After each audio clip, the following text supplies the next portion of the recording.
जो लोग समय पर पसीना नहीं बहाते हैं उन्हें बाद में आंसू बहाने पड़ते हैं। हेलो नमस्कार साथियों, आज की क्लास में अपन पैथोलॉजी की बात करने वाले हैं जो थर्ड ईयर आपके फर्स्ट सेमेस्टर में लगने वाली है। आज अपन जो पैथोलॉजी का जो सेमेस्टर की बात करेंगे, वो आपके जो कोर्स की बात करेंगे, वो इसमें PPATH 312 मतलब एपिडेमोलॉजी की अपन बात करने वाले।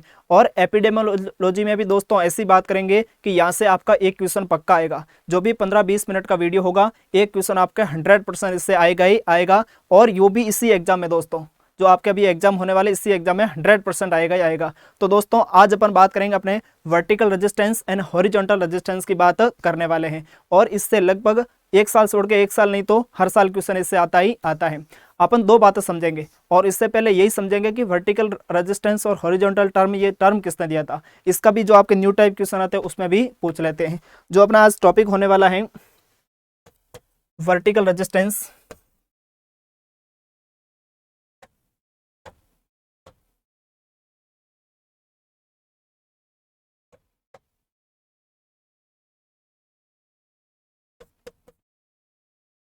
वर्टिकल एंड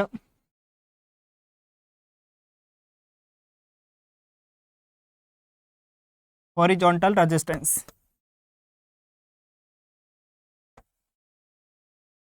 ठीक है। और पहला क्वेश्चन आपके इतना ही आ जाता है इसमें कि ये टर्म किसने दिया था। तो आपको पूछे ये टर्म किसने दिया, तो टर्म देने वाला कौन है इसमें, आपके वेंडर प्लैंक। कौन है दोस्तों, वेंडर प्लैंक। और वेंडर प्लैंक वही आदमी है, कोई नया नहीं है इसमें। ठीक है, ये किसका फादर था इसमें, एपिडेमोलॉजी का। एपिडेमोलॉजी का क्या था दोस्तों, ये आपके फादर था। ठीक है, फादर ऑफ एपिडेमोलॉजी। और उससे पहले आप थोड़ा ये भी जान लो इसमें कि एपिडेमोलॉजी होती क्या है। तो एपिडेमोलॉजी बाकी कुछ भी नहीं, इसमें एक आपने शब्द सुना होगा एपिडेमिक। क्या दोस्तों, एपिडेमिक आपने शब्द सुना होगा। एपिडेमिक किसको बोलते हैं अपन, कोई भी डिजीज है वो पूरे देश में, क्या दोस्तों, कोई भी डिजीज है पूरे देश में भयंकर तरीके से फैल जाती है, उसको अपन क्या बोलते हैं, एपिडेमिक। जैसे एपिडेमिक को हिंदी में अपन बात करते हैं इसको महामारी, क्या बोलते हैं इसको दोस्तों, महामारी बोलते हैं। आपने सुना होगा कोरोना महामारी, लेकिन वास्तव में कोरोना महामारी नहीं थी, वो क्या थी, पेंडेमिक थी। ठीक है ना, पूरे मतलब कॉन्टामिनेंट पूरे वर्ल्ड में फैल गई थी। तो जो पूरे वर्ल्ड में फैलती उसको बोलते अपन क्या, पेंडेमिक। और जो कोई पूरे देश में भयंकर रूप से फैले उसको अपन बोलते हैं एपिडेमिक। ठीक है ना, तो एपिडेमिक की स्टडी करना, क्या दोस्तों, एपिडेमिक की स्टडी करना। ठीक है, और क्या इसमें इसको प्रभावित करने वाले जो भी फैक्टर हैं उसकी स्टडी करना क्या कहलाती है आपके सामने, एपिडेमोलॉजी कहलाती है। और उसका फादर कौन है, तो फादर है इसका वेंडर प्लैंक। कौन है दोस्तों, वेंडर प्लैंक। और वेंडर प्लैंक ने कब, 1963 में, कब दोस्तों, 1963 में दो टर्म दी थी। और वो टर्म कौन सी थी आपके, वर्टिकल एंड हॉरिजॉन्टल रेजिस्टेंस। और यहां से अपने एक क्वेश्चन पक्का आता है, और वो भी बड़ा क्वेश्चन आता है। क्या दोस्तों, बड़ा क्वेश्चन आता है यहां से। ठीक है, तो अपन बात करते हैं इसमें। पहले अपन पढ़ेंगे वर्टिकल रेजिस्टेंस, और उसके बाद में पढ़ेंगे हॉरिजॉन्टल रेजिस्टेंस। और लास्ट में मैं कुछ ऐसे स्पेशल टर्म भी आपको बताऊंगा जिससे कि आपको अच्छे से आपका एग्जाम क्लियर कर सको। ठीक है दोस्तों, तो अपन बढ़ते हैं इसमें। फर्स्ट अपन हेडिंग लगा लेते हैं इसमें, वर्टिकल रेजिस्टेंस।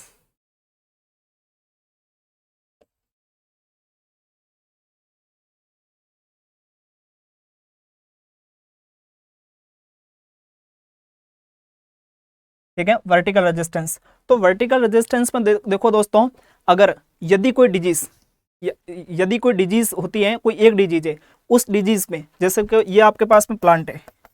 ठीक है, ये जो प्लांट है ये किसी एक डिजीज के प्रति, किसके प्रति दोस्तों, किसी एक रोग के प्रति क्या है, प्रतिरोधी है। या इस एक रोग को तो वो सहन कर लेगा, या फिर उस पर वो नहीं होने देगा, ये उसमें डिजीज नहीं होने देगा। तो इसको अपन क्या बोल देंगे, वर्टिकल। लेकिन यही जो पौधा है कई सारी डिजीज के लिए, ठीक है ना, यदि ये अपने पास में क्या हो, कई सारी डिजीज के प्रति क्या हो, रेजिस्टेंस हो, तो इसको अपन क्या बोलते हैं, हॉरिजॉन्टल। मोटा मोटा आपको फर्क समझ आना चाहिए। वर्टिकल में तो किसी एक रोग के प्रति, और हॉरिजॉन्टल में किसी बहुत सारे रोग के प्रति रेजिस्टेंस होता है। तो इसको अपन क्या बोलते हैं, वर्टिकल एंड हॉरिजॉन्टल रेजिस्टेंस। ठीक है, इसको अपन अच्छे से पढ़ें और अच्छे से लिखें। तो इसको अपन कैसे लिखेंगे, यदि, या फिर इसको अगर अगर एक ही डिजीज के प्रति, यदि कोई प्लांट एक ही डिजीज के प्रति रेजिस्टेंस है, तो इसको अपन बोलते हैं वर्टिकल रेजिस्टेंस। ठीक है दोस्तों, मैं हिंदी और इंग्लिश दोनों साथ में लिखने लिखने की कोशिश करूंगा। ठीक है, ताकि हिंदी मीडियम वालों को भी प्रॉब्लम नहीं हो, इंग्लिश वाले को भी नहीं हो। यदि कोई प्लांट, यदि कोई प्लांट एक डिजीज के प्रति, एक डिजीज के प्रति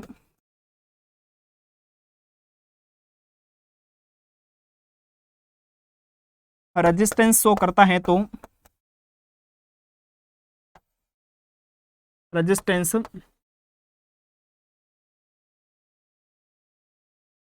शो करता है तो उसे वर्टिकल रेजिस्टेंस कहते हैं। ठीक है दोस्तों, यदि कोई एक प्लांट है वो कितने के प्रति, एक डिजीज के प्रति रेजिस्टेंस शो करता है तो इसको अपन ने बोल लिया वर्टिकल रेजिस्टेंस। ठीक है, उसके बाद में वर्टिकल रेजिस्टेंस है वो किसके द्वारा कंट्रोल होती है। ठीक है, तो वो कंट्रोल किसके द्वारा होती है, एक या फिर दो जीन के द्वारा। किसके द्वारा दोस्तों, एक जीन से होती है मुख्यतः, कई बार इससे दो जीन से भी हो जाती है। ठीक है, तो इसको अपन लिख देंगे कंट्रोल्ड बाई, क्या दोस्तों, कंट्रोल्ड बाई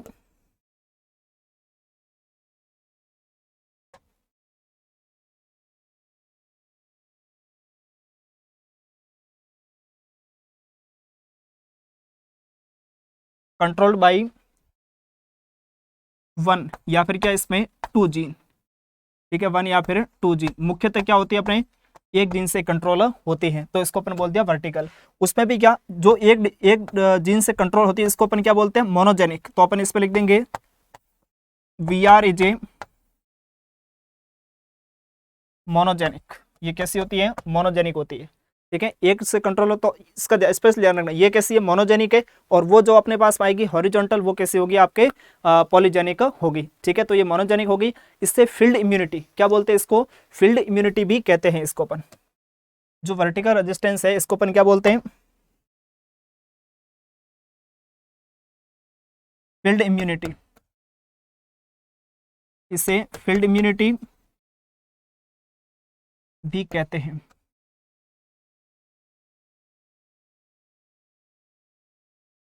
फील्ड इम्यूनिटी भी कहते हैं। और क्या बोलते हैं इसको फील्ड इम्यूनिटी के अलावा, इससे क्वालिटेटिव रेजिस्टेंस, है ना, क्वालिटेटिव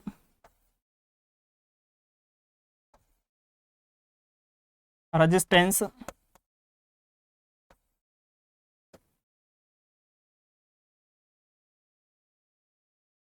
भी कहते हैं।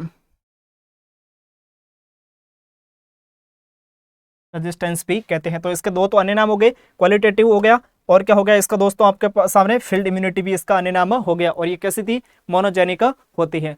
ठीक है, और क्या करती है, टेम्परेरी रेजिस्टेंस प्रोवाइड करती है। अपन ने कहा ना, एक कोई पौधा है वो एक डिजीज के प्रति क्या होगा, रेजिस्टेंस होगा। तो ये कोई परमानेंट नहीं होगा, ठीक है ना, ज्यादा ड्यूरेबल नहीं होगा, टेम्परेरी रेजिस्टेंस प्रोवाइड करती है। तो ये क्या करती है, प्रोवाइड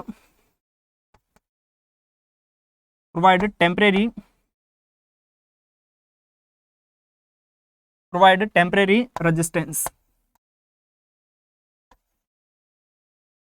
प्रोवाइडेड टेम्परेरी रेजिस्टेंस। ये टेम्परेरी होती है, कोई ज्यादा ड्यूरेबल नहीं है। और जो हॉरिजॉन्टल अपन पढ़ेंगे वो कैसी होगी, आपके लंबे समय तक होगी, मतलब ड्यूरेबल होगी। कैसी होगी दोस्तों, ड्यूरेबल होने वाली है।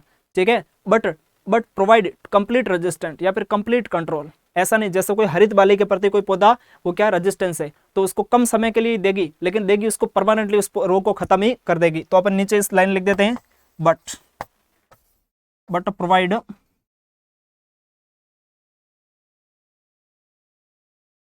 Complete resistance, but provide complete resistance. इसका अर्थ क्या हुआ, उसको पूरा एकदम जड़ समेत खत्म कर देगी। ठीक है ना, जो भी डिजीज है या फिर उसके कोई रोग है या फिर उसकी जो भी प्रजाति है उस रोगजनक की, उसके सभी के प्रति। ठीक है, या डिजीज के प्रति मतलब रोग के प्रति, या फिर रोग की कोई रेस है, ठीक है, उसकी जो पैथोजन है, पैथोजन की जो भी कोई नई रेसेस आएगी उस रेसेस के प्रति, ठीक है, कंप्लीटली ये प्रोवाइड करेगी, उसको कंप्लीटली रोक देगी, उसको चेक कर देगी। ठीक है, उसके बाद में ये अपने पास होगी मोटे मोटे तौर पर कौन, वर्टिकल रेजिस्टेंस। ठीक है, क्या पढ़ा है इसमें अपन ने, सबसे पहले अपन एपिडेमोलॉजी की थोड़ी परिभाषा देख ली, क्योंकि सब्जेक्ट स्टार्ट कर रहे हैं अपन, उसके बारे में जानना तो जरूरी है। और आप मान के चलना, एपिडेमोलॉजी आपके परिभाषा आके रहेगी, उसका फादर पूछ के रहेगा, और वर्टिकल रेजिस्टेंस आपके एग्जाम में आके ही रहेगा। ठीक है, तो अपन ने देखा एपिडेमोलॉजी, एपिडेमिक होती है उसका स्टडी, और क्या इसमें उस जो भी इन्फ्लुएंस करने वाला उसको फैक्टर है उसकी स्टडी करना एपिडेमोलॉजी कहलाता है। और वर्टिकल एंड हॉरिजॉन्टल रेजिस्टेंस, इसका फादर कौन है, वंडर प्लैंक। कब दी इसको टर्म, 1963 में। और जो वर्टिकल रेजिस्टेंस अपन पढ़ रहे थे, तो ये कैसी होती है, कोई प्लांट है एक डिजीज के प्रति क्या शो करता है, रेजिस्टेंस, तो इसको अपन ने बोल दिया वर्टिकल रेजिस्टेंस। ठीक है, ये किससे कंट्रोल होती है, एक या फिर आपके दो जीन से कंट्रोल होती, तो इसको अपन ने बोल दिया मोनोजेनिक। वैसे तो आपको पता है 1 या 2 लगे हुआ ओलिजेनिक शब्द आता है, लेकिन नहीं, ये कैसी है, मोनोजेनिक है। मुख्यतः 1 से कंट्रोल होती है, 2 तो कभी कभी इसमें शब्द रेयरली केस में आ जाता है। उसके बाद में मोनोजेनिक हो गई, इसका अन्य नाम फील्ड इम्यूनिटी भी कहते हैं और इसको क्वालिटेटिव रेजिस्टेंस भी कहते हैं। ये कैसी, एक टेम्परेरी रेजिस्टेंस प्रोवाइड करेगी। कैसे दोस्तों, टेम्परेरी, लेकिन बहुत ही लंबे समय तक, लंबे समय तक ये प्रोवाइड नहीं, लंबे समय तक कौन, हॉरिजॉन्टल, ठीक है, टेम्परेरी, लेकिन कंप्लीटली उस पैथोजन को ये रोक देगी, या उसके जो भी पैथोजन के अलग अलग रेसेज है उसको भी ये रोक देगी। ये तो हो गई आपके सामने कौन दोस्तों, वर्टिकल। अब अपन नेक्स्ट बात करेंगे किसकी, हॉरिजॉन्टल की। किसकी दोस्तों, हॉरिजॉन्टल की अपन बात करेंगे। तो आप हेडिंग लगा दो इसमें, हॉरिजॉन्टल रेजिस्टेंस।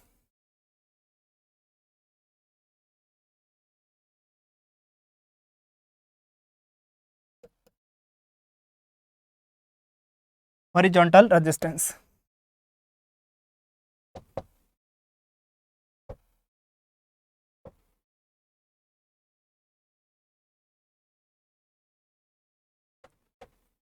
ठीक है, हॉरिजॉन्टल रेजिस्टेंस में आपको एक दो बातें तो आप पहले से जानते हो इसमें, ठीक है ना दोस्तों, एक दो बातें तो आप पहले से इसमें जानते हो। कैसे, जैसे मोनोजेनिक कौन था इसमें, वर्टिकल, तो ये कैसा होगा, पॉलीजेनिक। ठीक है, कम समय के लिए कौन हो रहा था आपके, वर्टिकल, तो ये कैसा होगा, लंबे समय तक होगा। ठीक है, तो इसमें अपन क्या लिखेंगे, यदि एक से अधिक डिजीज के प्रति कोई पौधा है वो क्या शो करता है, रेजिस्टेंस, तो इसको अपन क्या बोलेंगे, हॉरिजॉन्टल रेजिस्टेंस बोलेंगे। ठीक है, तो इसमें हम लिखेंगे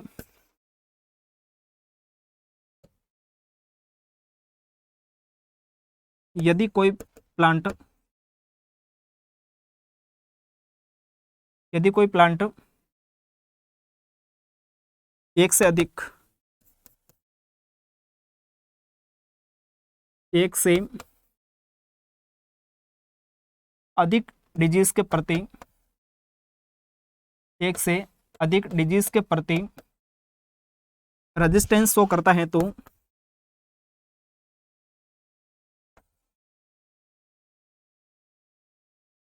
रेजिस्टेंस शो करता है तो उसे हॉरिजॉन्टल रेजिस्टेंस कहते हैं। क्या कहते हैं दोस्तों, हॉरिजॉन्टल रेजिस्टेंस कहते हैं। इतनी बात तो अपन ने इसमें देख ली। ठीक है, लेकिन ये ऑलवेज, ये किससे कंट्रोल होती है, हमेशा कई सारे जीन से ये कंट्रोल होती है। ठीक है, सेकंड इसमें जो अपन लिखेंगे इसका फैक्टर,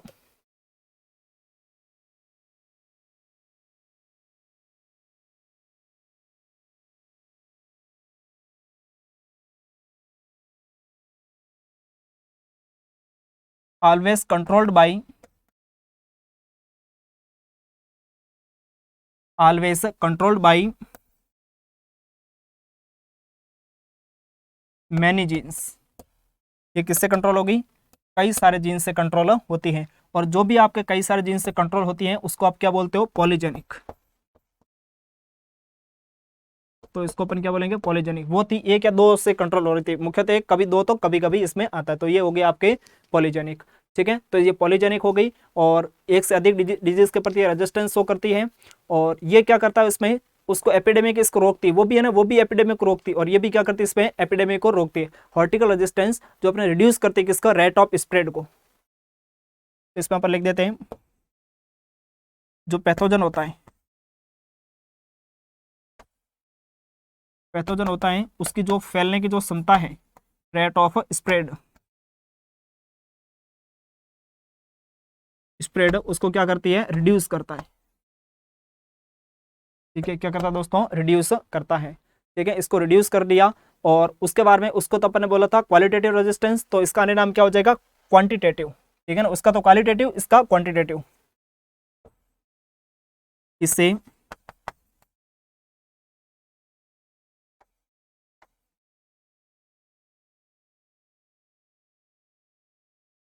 क्वांटिटेटिव रेजिस्टेंस भी कहते हैं। क्या कहते हैं इसको, क्वांटिटेटिव रेजिस्टेंस भी कहते हैं। इसका नाम हो गया क्वांटिटेटिव। और ये क्या होती है, लंबे समय तक ड्यूरेबल होती है। क्या होती है दोस्तों, लंबे समय तक यह ड्यूरेबल होती है। और ड्यूरेबल का अर्थ आप सभी जानते हो क्या होगा इसमें, लंबे समय तक रेजिस्टेंस। लंबे समय तक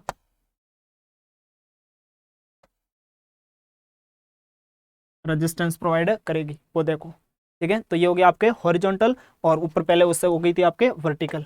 तो हॉरिजॉन्टल में इसमें क्या था, ज्यादा इसमें आपके कुछ भी नहीं। इसमें यदि कोई प्लांट, क्या दोस्तों, यदि कोई प्लांट एक से अधिक डिजीज के प्रति रेजिस्टेंस शो करता है तो उसको अपन ने क्या बोला था, हॉरिजॉन्टल रेजिस्टेंस कहते हैं। उसको क्या कहते हैं दोस्तों, अपन हॉरिजॉन्टल रेजिस्टेंस कहते हैं। ठीक है, उसका ध्यान रखना आप स्पेशली। उसके बाद में ऑलवेज, ये हमेशा कंट्रोल किससे होगी, मैनी जीन से, बहुत सारे जीन से कंट्रोल होगी। इसके कारण बोल दिया पॉलीजेनिक। पैथोजन है, पैथोजन किसके जो रेट ऑफ स्प्रेड है, जो इसके फैलने की जो इसकी क्षमता है, फैलने की क्षमता ये क्या करेगी, रोकेगी, रिड्यूस करती है उसको। ठीक है ना। और क्या, इसको क्वांटिटेटिव रेजिस्टेंस भी कहते हैं, और वर्टिकल को अपन ने बोला था क्या, क्वालिटेटिव रेजिस्टेंस, और एक नाम उसका और था फील्ड इम्यूनिटी भी नाम था इसका। ये ड्यूरेबल होती है कि मीन्स आपके लंबे समय तक चलती है। क्या दोस्तों, ये लंबे समय तक आपके चलती हैं, या फिर पौधे को रेजिस्टेंस रहती है। उसमें एक से अधिक, ये शब्द आपके थोड़े इंपॉर्टेंट है, इसको आप अच्छे से याद करना। तो दोस्तों आपने सुना होगा, मरहम लगा सको तो, क्या दोस्तों, मरहम लगा सको तो किसी की गरीबी पर लगाना। क्या दोस्तों, मरहम लगा सको तो किसी की मरहम लगा सको तो किसी गरीब के जख्मों पर लगाना। बाजार में हकीम बहुत हैं, बाजार में हकीम बहुत हैं अमीरों के इलाज के लिए। ये अच्छी शायरी मेरे को थोड़ा अच्छा लगा था, आपको सुना दिया। ठीक है ना। हाँ, उसके बाद में नेक्स्ट अपन जो इसके कुछ स्पेशल टर्म देखने वाले हैं। क्या दोस्तों, स्पेशल टर्म देखने वाले हैं। जैसे आपने देखा होगा, मोनोसाइक्लिक डिजीज क्या होता है, पॉलीसाइक्लिक डिजीज क्या होता है, पॉलियाटिक डिजीज क्या होता है, ये ऐसे कुछ टर्म देखेंगे। और इस टर्म से आप मान के चलो आपके क्वेश्चन आते आते हैं, 100% आपके इससे क्वेश्चन आते ही आते हैं। ठीक है ना। तो अपन जो सबसे पहले टर्म देखेंगे वो देखेंगे, एक तो होती है मोनोसाइक्लिक, क्या होती है दोस्तों, मोनोसाइक्लिक होती है, और एक होती है पॉलीसाइक्लिक डिजीज, और एक होती है इसमें पॉलियाटिक डिजीज। इसके मैं टर्म इधर देख लेते हैं अपन। एक हो गई आपके इसमें मोनोसाइक्लिक,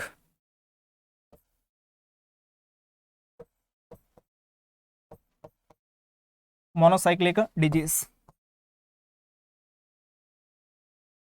उसके बाद होगी इसमें पॉलियाटिक डिजीज, और उसके बाद होगी इसमें पॉलीसाइक्लिक, पॉलीसाइक्लिक डिजीज। ठीक है, इस डिजीज में ज़्यादा अंतर कुछ भी नहीं है। कोई भी अपना जो पैथोजन है, और वो अपना लाइफ साइकिल, वो अपना जो लाइफ साइकिल है, या फिर कोई भी डिजीज, वो अपना लाइफ साइकिल किसमें, एक साल में, किस पर दोस्तों, एक साल में, या फिर आ जाए इसमें एक सीजन में पूरा करती है। कोई भी पैथोजन है वो अपना लाइफ साइकिल है, या फिर जो डिजीज है वो अपना पैथोजन है वो डिजीज के अंदर जो लाइफ साइकिल कंप्लीट करेगा एक साल में, या फिर किसमें, एक आपके सीजन में कंप्लीट कर लेगा, तो इसको बोल लेंगे मोनोसाइक्लिक। ठीक है, जब वो उसमें 2 साल में, कितने साल में दोस्तों, 2 साल में या फिर 2 सीजन में कंप्लीट करेगा, तो इसको अपन क्या बोल देंगे, पॉलियाटिक डिजीज। ये आपके क्वेश्चन आया हुआ है एग्जाम में, पिछली बार आया था शायद ये। ठीक है ना। और उसके बाद पॉलीसाइक्लिक, तो आप बात से समझ गए, 2 या 2 से अधिक। ठीक है, 2 या 2 से अधिक, 2 से अधिक जाएगा इसमें, 2 से अधिक साल में अपना लाइफ साइकिल कंप्लीट करती है डिजीज, या फिर जो पैथोजन है उसको, तो अब उसको अपन क्या बोलते हैं दोस्तों, पॉलीसाइक्लिक डिजीज बोलते हैं। ये हो गया आपके पास 3 टर्म। एक आती है आपके पास में मोनोजेनिक रेजिस्टेंस। क्या आती है, मोनोजेनिक रेजिस्टेंस। तो मोनोजेनिक रेजिस्टेंस अपन किसको बोलेंगे, मोनोजेनिक रेजिस्टेंस वे होती है जो एक जीन से कंट्रोल होती है। किससे होती है दोस्तों, एक जीन से कंट्रोल होती है। ठीक है, उसके बाद में मोनोजेनिक हो गया एक जीन। ऑलिगोजेनिक क्या होती है, जो 2 जीन से कंट्रोल होती है। और पॉलीजेनिक रेजिस्टेंस क्या होती है, जो आपके 2 या 2 से अधिक जीन से कंट्रोल होती है। तो इसको अपन क्या बोलते हैं, पॉलीजेनिक रेजिस्टेंस बोलते हैं। और एक शब्द आपने और सुना होगा रेजिस्टेंस में, इसको बोलते हैं एपरेंट रेजिस्टेंस। क्या बोलते थे इसको अपन एपरेंट रेजिस्टेंस बोला जाता है।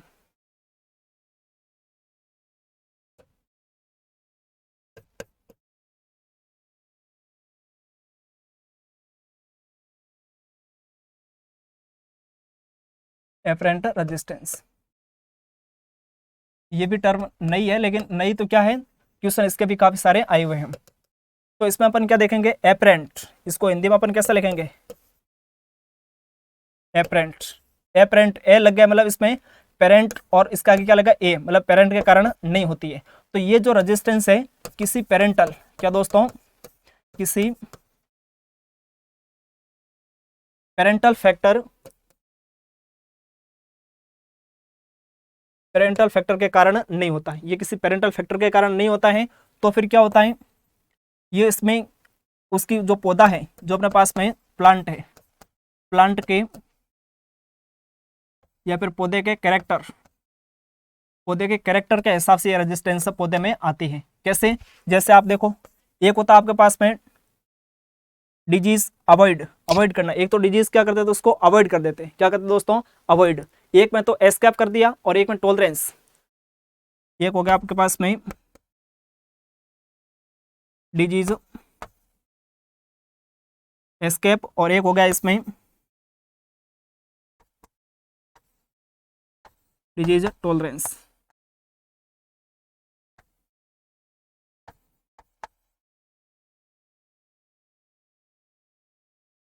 ठीक है, एस्केप में क्या होगा, पौधा जल्दी अपनी ग्रोथ कंप्लीट कर गया।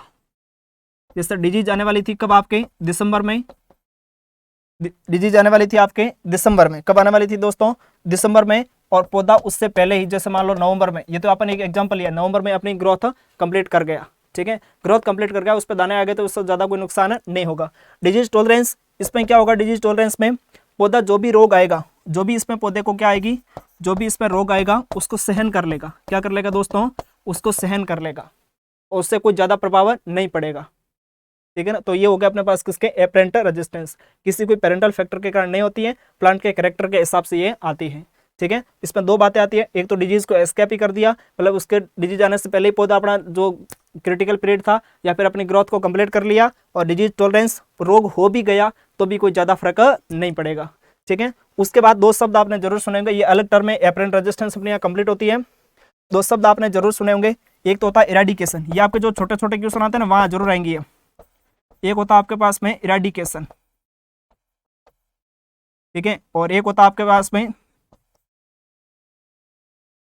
एक्सक्लूजन, है ना, एक्सक्लूसिव भी बोल दो, एक्सक्लूजन बोल दो, दोनों शब्द एक ही, इरेडिकेशन और एक होता है एक्सक्लूजन।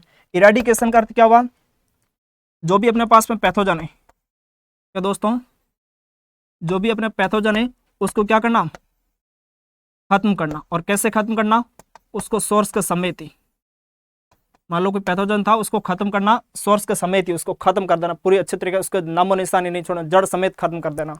और एक्सक्लूजन, बचाव करना, पहले से दूर ही रहो अपने, क्या करना, बचाव, सही लगे ना, हाँ, पहले से ही क्या रहना, दूर ही रहना उस रोग से, जो रोग आ रहा है उससे पौधे को दूर ही रखना हमेशा ही अपने। ये किसको बोलते हैं अपन, एक्सक्लूजन, और एक इसमें इरेडिकेशन, ये टर्म आ जाती है ऐसी। ये इन दोनों में डिफरेंस भी पूछ रहे थे, क्या डिफरेंस है, अपन जैसे कहते हैं ना वायरस से डिजीज होने वाली, या कोरोना के लिए कहते हैं बचावी उपाय, ये वो वाली स्थिति बचावी उपाय, इसमें सल्टा दो सामने वाले को अच्छे तरीके से। ठीक है, तो ये दोस्तों हो गया अपने पास में आज की क्लास। और आप जब आपको कंटेंट अच्छा लग रहा है पढ़ाना, अगर आपको एग्जाम में क्वेश्चन आ रहे हैं अच्छे तरीके से और आपको इंपॉर्टेंट लग रहा है, तो दोस्तों एक हक आपका भी बनता है, और इतनी उम्मीद हम आपसे भी लगा सकते हैं कि क्लास को शेयर जरूर करोगे और अपने दोस्तों के साथ सब्सक्राइब चैनल को जरूर कराओगे। ठीक है, तो अपन मिलते हैं नेक्स्ट क्लास में, और आगे भी अपन मॉडल पेपर की बहुत ही शानदार क्लास से लेने वाले हैं। तब तक के लिए धन्यवाद, राम राम सा।